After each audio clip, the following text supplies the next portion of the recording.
यह बात एक गांव की है, एक घर की बात है। उसमें दो बहनें रहा करती थीं। वह दोनों जुड़वा थे। वो दोनों के लिए एक दिन शादी का रिश्ता आता है और उसकी माँ ने अन दोनों के लिए हाँ कर देती हैं।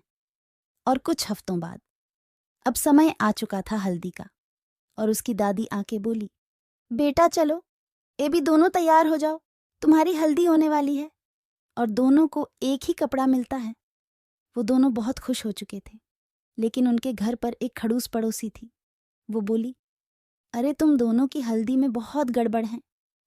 वो दोनों की हल्दी रुकवाना चाहती थी, लेकिन उनकी हल्दी पूरी हो जाती है और उनकी शादी भी हो जाती है और वो अपनी ससुराल में आ जाती हैं। ये बात एक गांव से शुरू होती है, एक घर से। उसमें दो जुड़वा बहनें रहा करती थी। दोनों एक जैसी कपड़े भी पहनती थीं। उसके दोस्त कभी दूसरी बहन से मिल लेते और उसको असली मानकर सब उसे बताते। कभी कभी तो उसकी माँ भी नहीं पहचान पाते थे। लेकिन दोनों में एक बात अच्छी थी, दोनों मिलकर खाना बनाते थे और दोनों का खाना बहुत स्वादिष्ट होता था। उसकी माँ को उनका खाना बहुत पसंद आता था। एक दिन दोनों बहनों के लिए एक रिश्ता आया और वो आदमी बोला, तुम्हारी दोनों बहनों को खाना बनाने आता भी है या नहीं?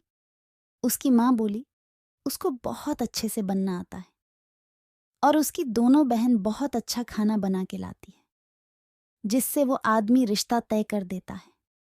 और उसकी माँ ने उनके खाने से एक दुकान खोल लेती हैं उस गांव में।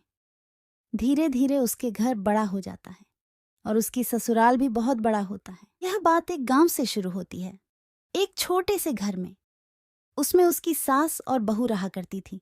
वह बहुत गरीब थे। उसकी बहू गांव में छोटा मोटा काम करके अपना घर का खर्चा चलाती थी। उसकी एक छोटी सी रसोई थी, उसमें वह खाना बनाती थी। उसके घर पर ठंड बहुत पड़ती थी और एक दिन उसका रिश्तेदार आए और उसने उसको खाना खिलाया। तब रिश्तेदार ने बोला, तुम्हारे खाने में तो जादू है क्यों ना, तुम एक दुकान खोल लो, पैसा मैं देता हूँ।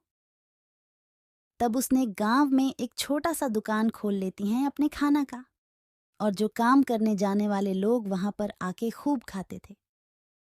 और कुछ सालों बाद उसका एक बड़ा सा घर बन जाता है और उसका किचन भी बहुत बड़ा हो जाता है।